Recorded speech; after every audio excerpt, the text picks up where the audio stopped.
우리나라에서 가장 흔하고 주변에서 많이 볼 수 있는 질병은 단연 당뇨병일 텐데요. 흔하다고 해서 위험하지 않은 병도 아닙니다. 오히려 합병증으로 번질 수 있기 때문에 잘 관리해야 하는데요. 무엇보다도 당뇨병의 가장 중요한 것은 식습관이라고 할 수 있습니다. 그만큼 무엇을 먹고 어떻게 먹느냐가 당뇨뿐만 아니라 치매, 고지혈증, 뇌졸중, 고혈압 등 모든 대사질환의 치료 핵심일 겁니다. 책 당뇨병의 정석은 그러한 측면에서 대한당뇨병학회에서 인증된 의사들이 직접 알려주는 당뇨병 바이블이라고도 할 수 있는 좋은 책입니다. 저희 부모님도 당뇨병을 오래 앓고 계시고 매번 식습관 교정으로 힘들어하셔서 추천드렸는데요.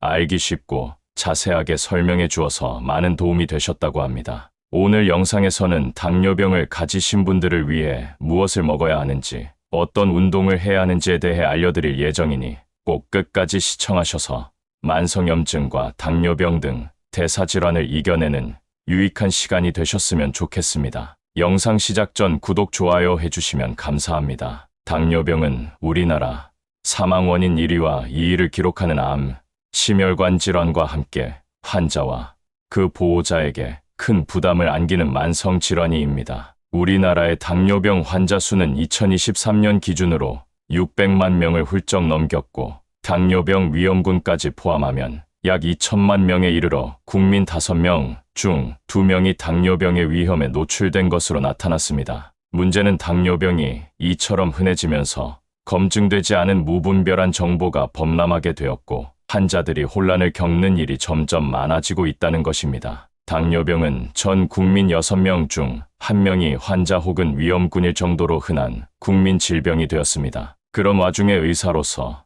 진료 현장에서 가장 안타까운 순간은 잘못된 정보와 지식으로 인해 건강뿐만 아니라 경제적으로 큰 손해를 입은 환자들을 만날 때입니다. 지난 20년간 당뇨병 환자가 폭발적으로 늘어나면서 비전문적이고 취사 선택되지 않은 정보들이 난무하게 된 것이 가장 큰 원인이지만 제한된 시간과 인력 때문에 제대로 된 교육을 하지 못한 전문가들의 책임도 한몫했을 것입니다. 당뇨병 관리는 마라톤과 같습니다. 꾸준히, 중단 없이, 그리고 올바른 생활 습관을 지속적으로 유지하는 것이 당뇨병과 함께 건강한 삶을 영위할 수 있는 길임을 기억해야 합니다. 최근 한국의 당뇨병 환자는 빠르게 증가하고 발병 연령도 점차 낮아지고 있습니다. 2022년 대한당뇨병학회에서 발표한 자료에 따르면 10세 이상 성인 중 약 16% 당뇨병을 앓습니다. 1960년대만 해도 한국의 당뇨병 환자는 전체 인구의 약 1.5% 되지 않았습니다. 당뇨병 환자가 병원에 입원하면 희귀질환 환자를 보려고 의대생들이 몰려들 정도였습니다. 경제적으로 어려웠던 과거에는 당뇨병이 잘 먹어서 생기는 병이라고 해서 부유하고 뚱뚱하고 나이 든 사람이 걸리는 병이라고 여겼습니다. 하지만 요즘은 누구나 걸릴 수 있는 흔한 병이 되었고 발병 연령도 낮아졌으며 한 번 걸리면 오래 앓는 병이 되었습니다. 당뇨병 진단을 받은 환자의 가장 잘못된 생각은 이제 끝이다라며 낙담하고 포기하는 것입니다. 당뇨병은 진단받았을 때부터가 시작입니다. 당뇨병 치료의 핵심은 췌장의 부족한 능력을 잘 도와주면서 좋은 상태를 오래 지속하는 것입니다. 이 모든 것이 관리되어야 당뇨병이 완치되지만 아직까지 약 하나로 치료할 수 있는 방법은 없습니다. 당뇨병이 완치되려면 췌장 인슐린 분비 기능이 완전히 돌아와야 합니다. 이는 췌장을 이식하거나 췌도 이식을 통해서나 가능합니다. 물론 현재도 끊임없이 당뇨 완치 연구가 진행되고 있지만 아직은 요원한 일입니다. 그래서 당뇨병은 완치를 목표로 하는 것보다 관리에 집중해야 하는 질병입니다. 균형 잡힌 식사를 해야 합니다. 당뇨병 환자들의 식단에서 가장 부족하기 쉬운 영양소는 단백질입니다. 단백질의 대표적인 식품은 육류인데 흔히 고기를 많이 먹으면 당뇨병에 좋지 않다고 생각해서 무조건 육류 섭취를 제한하는 사람들이 많습니다. 그러다 보니 단백질 섭취가 부족해질 수밖에 없습니다. 한편 밥, 빵, 국수, 라면 등 탄수화물 위주로 식사가 편중되는 경향도 짙습니다. 탄수화물은 혈당을 상승시키는 주된 영양소입니다. 따라서 혈당 조절을 위해서는 탄수화물의 섭취량을 잘 조절하고 탄수화물 위주의 식사가 아니라 영양소가 균형 잡힌 식사를 하는 것이 중요합니다. 균형 잡힌 식사란 섭취하는 음식의 가짓수가 아니라 탄수화물과 함께 단백질, 지방, 채소, 반찬을 알맞게 구성하는 식단을 의미합니다. 보건복지부와 한국영양학회에서 공개한 식품 구성 자전거에는 곡류, 고기, 생선, 달걀, 콩류, 채소류, 우유, 과일류에 포함된 식품이 정리되어 있습니다. 한 끼 식사에 이러한 식품 한 가지씩 선택해 적정량을 섭취하는 것이 가장 이상적입니다. 만약 빵을 먹는다면 빵과 함께 닭가슴살 샐러드를 먹는다든가 채소와 달걀을 포함한 샌드위치를 먹는 것이 조금 더 균형 잡힌 식사입니다. 또한 전반적으로 채소 반찬 섭취도 늘리는 것이 좋습니다. 외식 메뉴로 채소 반찬을 섭취할 수 있는 비빔밥, 생선의 덮밥, 생선탕이나 생선구이류 등의 메뉴를 선택하는 것도 도움이 됩니다. 평소 즐겨 먹는 밥과 반찬으로 구성된 백반 형태의 식사는 다양한 영양소를 골고루 먹을 수 있는 방법 중 하나입니다. 규칙적으로 먹어야 합니다. 마지막으로 하루 3끼를 가능한 정해진 시간에 규칙적으로 먹는 것이 중요합니다. 실제로 당뇨병 환자들을 대상으로 식사 패턴이나 횟수가 혈당 조절에 어느 정도 영향을 미치는지 연구한 결과들은 상당히 많습니다. 이를 살펴보면 아침 식사까지 포함해서 하루 3끼를 먹은 환자가 당화혈색소 수치가 더 좋게 나오는 것이 확인되었습니다. 몇몇 환자들은 아침 식사를 평생 안 먹었고 3끼를 챙겨 먹기 어려워 2끼만 먹기도 합니다. 하지만 자세히 들여다보면 아침 식사를 거르고 다른 음식을 식사 대용으로 먹는 경우가 빈번합니다. 식사 이외에 대용식으로 선택하는 음식은 대부분 빵이나 떡, 곡물 쉐이크처럼 당질이 많거나 고열량, 고지방입니다. 결과적으로 2끼만 먹는다고 해서 하루 섭취 열량이 반 이상에 그치는 것이 아니라 오히려 3끼 열량보다 더 많아지기도 합니다. 일반적으로 규칙적인 식사는 3번의 식사와 2번의 간식을 의미합니다. 아침을 굶으면 결식으로 인한 공복감 때문에 다음 끼니에 과식하게 되어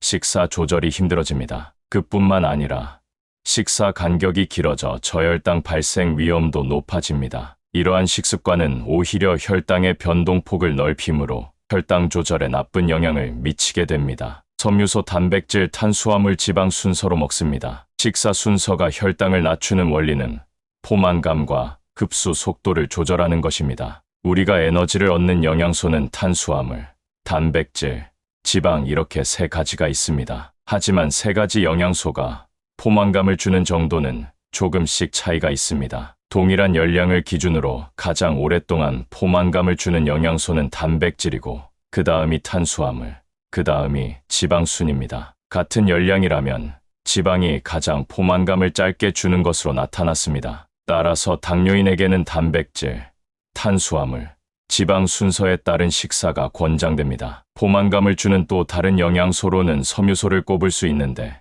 단백질과 함께 식사 초반에 섭취하면 포만감을 더욱 높일 수 있습니다. 섬유소가 많이 들어있는 메뉴는 샐러드나 나물류의 반찬이 다 단백질이 많이 들어있는 대표 메뉴로는 회, 기름기가 적은 안심 스테이크, 해산물 등이 있습니다. 탄수화물을 많이 가지고 있는 메뉴는 밥, 국수, 빵 종류가 있고 지방은 튀김 종류, 기름기가 많은 고기인 갈비, 크림이 많이 함유된 케이크 같은 후식 종류가 속합니다. 따라서 채소류와 단백질류를 먼저 섭취하면 포만감을 빠르게 높여 식사량을 줄일 수 있고 혈당도 덜 오르는 효과를 기대할 수 있습니다. 그뿐만 아니라 채소나 단백질로 배를 채운 후 탄수화물을 섭취하면 체내 흡수 속도가 느려지면서 그만큼 혈당도 천천히 오르게 됩니다. 인슐린 분비량이나 분비 속도가 다소 떨어지는 2형 당뇨병 환자들도 혈당이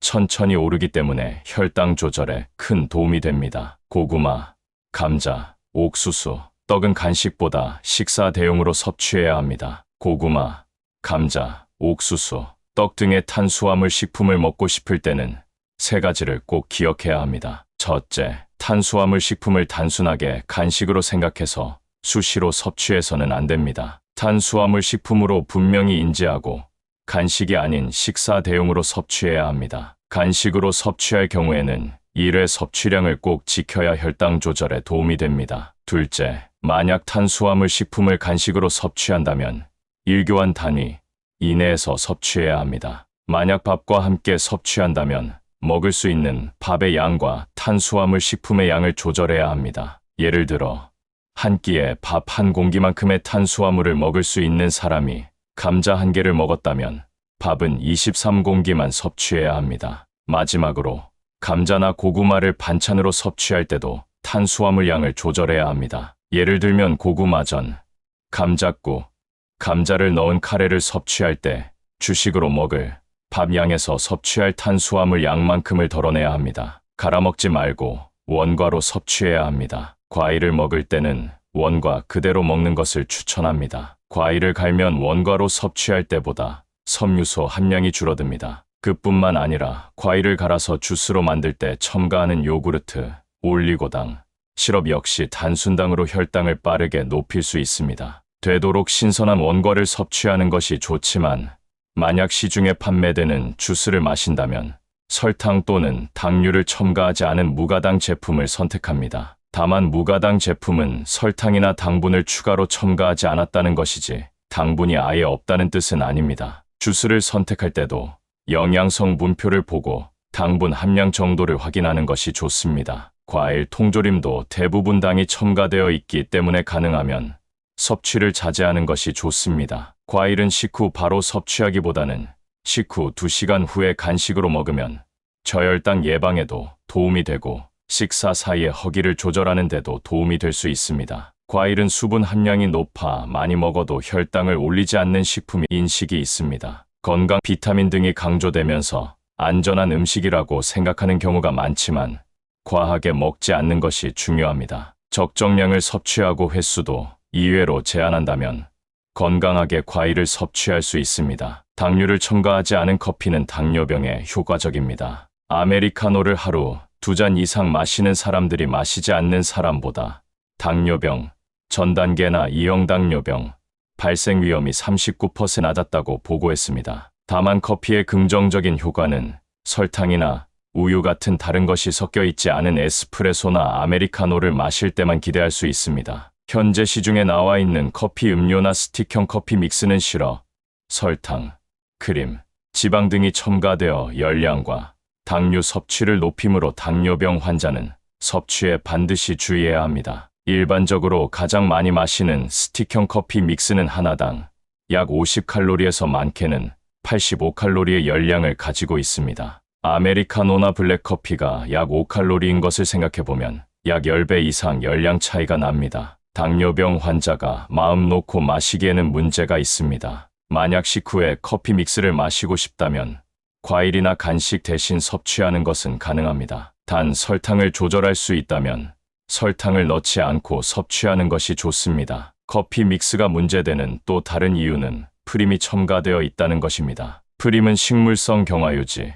코코넛유라는 성분으로 고기에 붙어있는 기름과 같은 포화 지방산입니다. 특히 코코넛유는 버터보다 포화 지방산 비율이 높습니다. 따라서 커피 믹스를 선택하기보다는 커피에 저지방 우유를 첨가해 먹는 것이 좋습니다. 운동은 새벽, 공복을 제외하고 언제든 좋습니다. 운동하기 좋은 시간이 정해져 있는 것은 아니지만 되도록 낮 시간 이후로 식후에 하는 것을 권합니다. 특히 인슐린이나 설폰요소제 같은 약을 먹는 경우에는 저혈당이 생기지 않도록 식전 운동은 피하고 인슐린이나 설폰요소제 용량을 조절하는 것도 필요합니다. 또한 운동 효과는 24시간에 걸쳐서 서서히 나타나므로 꾸준히 일정하게 하는 것이 중요합니다. 다만 새벽 시간에 운동하면 혈당이 상승할 수도 있습니다. 새벽이 되면 밤 동안 잠들었던 몸을 깨우는 여러 호르몬 수치가 많이 올라갑니다. 이러한 호르몬 작용으로 새벽에 운동하면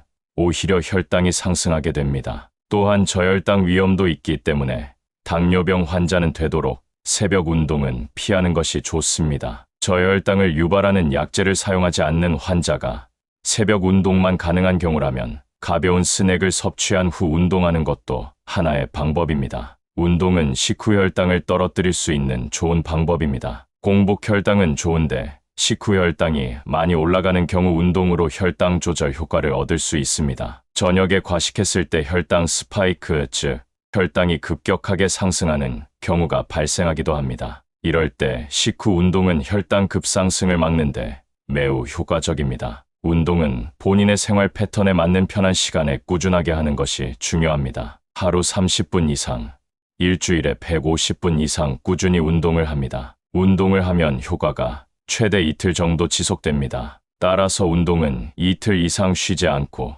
최소 주 3회 이상 꾸준히 하는 것이 좋습니다. 월화수 운동하고 목금, 토일 쉬는 것보다 월수금 운동하는 게 더 효과적입니다. 시간으로 본다면 하루 30분 이상, 일주일에 150분 이상 운동하는 것이 가장 바람직합니다. 하지만 평소 30분 이상 시간을 내기 어렵다면 짧게 시간을 쪼개서 운동하는 것이 좋습니다. 운동 지속 시간보다는 총 운동량이 중요하다는 연구 결과도 있습니다. 똑같은 양의 운동을 한다고 했을 때 한 번에 길게 운동하는 것과 짧은 시간 여러 번에 걸쳐 운동하는 것은 효과가 거의 비슷하다. 오히려 혈당 조절에는 짧은 시간 여러 번 운동하는 것이 더 효과적이라는 연구도 있습니다. 당뇨병 환자들을 대상으로 한 연구에서 중강도 이상의 고정식 자전거 운동을 하루 한 번 60분간 한 경우와 아침, 점심, 저녁 15분씩 3번 한 경우를 비교했을 때 하루